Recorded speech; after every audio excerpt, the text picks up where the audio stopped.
भाई SSC GD के इन important documents बता देता हूँ। मैं इसलिए बता रहा हूँ, पहले अभी बताने की ज़रूरत नहीं, क्योंकि लास्ट में फिर बोलोगे पता नहीं था, ये नहीं था, वो नहीं था। देखो, इससे अच्छा पहले मुसीबत का पहले पता हो ना, तो बंदा कर लेता कुछ ना कुछ। सबसे पहले आपने अपनी डोमिसाइल बना लेनी है। डोमिसाइल आपके पास होनी चाहिए। कैटेगरी डाली है तो कैटेगरी वही कास्ट सर्टिफिकेट वो, ठीक है। उसमें ओबीसी, एससी, एसटी एंड हाँ एसटी, ईडब्ल्यूएस।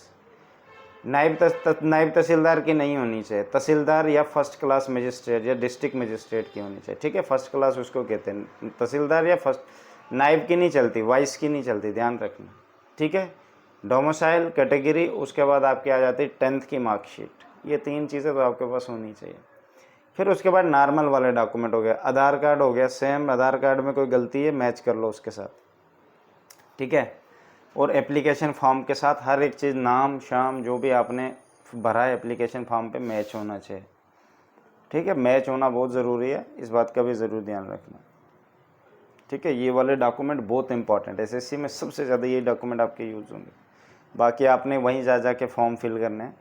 एडमिट कार्ड हो गया, वो घर से लेना आप लोगों ने। फिज़िकल पास करोगे तो उधर एक अलग से आरसी जो डॉक्यूमेंट देंगे आपको, ठीक है। तो वो बाकी उधर ही मिलने हैं। बस ये 3-4 चीज़ें, ये डॉक्यूमेंट बहुत इंपॉर्टेंट है। जिसने एनसीसी डाली है वो एनसीसी की सर्टिफिकेट रख लेगा, ठीक है। अब कोई बोल रहा है कि मैंने बी डाली थी पर मेरे को सी भी मिल गई है, वो नहीं चलेगा भाई। बी का ही मार्क्स मिलेंगे तुझे। सी मिलने वाली थी तो पहले सी डाल देनी थी। मिलनी थी जब तो पता ही था, मिल जाती बाद में। सी डाल देनी थी पहले, ठीक है। जो डाली है वही मिलेगी। यार तुम्हारे पास स्पोर्ट्स का कोई बेनिफिट नहीं होता है एसएससी जीडी में। उसमें स्पोर्ट्स वाला ऑप्शन आया, यस या नो करो, बट कोई बेनिफिट नहीं होता है। बस ये 3-4 चीज़ें ये इंपॉर्टेंट है, ये भाई रख लेना, ठीक है। और हाँ, ये बात ज़रूर, डिप्लोमा भी 10th का कभी कभी मांगते हैं। सीबीएसई वालों को डिप्लोमा नहीं मिलता, बाकियों को मिलता है। किसी किसी सेंटर में मांगते हैं, पर होने चाहिए। मेरे को मांगा था, इस वजह से मैं कह रहा हूँ। तो लास्ट ईयर कुछ सेंटरों में नहीं मांगा था, क्योंकि मैंने बच्चों को पहले तैयार करके रख दिया था कि ये वाले डॉक्यूमेंट पहले ले आना। सब ने ले आए थे, पर वहाँ पे कुछ सेंटरों में नहीं लिए। हायर क्वालिफिकेशन आपकी मर्जी है। देखो, बहुत सारे आपको वीडियोस मिलेंगे। आरडब्ल्यूएस सर जो हमारे तुम्हारे हैं, वो भी यही बोलेंगे आपको कि अगर आप हायर क्वालिफिकेशन जितनी डाली है वो वाला डॉक्यूमेंट प्रोवाइड नहीं करोगे तो आपको रिजेक्ट कर दिया जाएगा। तो उनको नहीं पता, शायद होता है कभी कभार, भर्ती नहीं देखी होती तो कैसे नॉलेज होगा क्योंकि वो तो नोटिफिकेशन देख के देख रहे हैं। ऐसा बिल्कुल भी नहीं होता कि आपको डायरेक्ट रिजेक्ट कर देंगे। ये 10th बेस भर्ती है, 10वीं का ही चाहिए यहाँ पर, 10वीं का चाहिए, क्योंकि वही आपकी बर्थ सर्टिफिकेट है, वही नेम सर्टिफिकेट है, वही आपकी क्वालिफिकेशन सर्टिफिकेट है। 10th की मार्कशीट वो इम्पॉर्टेंट है बहुत ज़्यादा, ठीक है। हायर क्वालिफिकेशन आप ग्रेजुएशन डाल दो, 12th डाल दो, नहीं भी दोगे डॉक्यूमेंट कोई इशू नहीं है। ये भर्ती 10वीं पास की है तो 10वीं का चाहिए किसी भी सूरत में।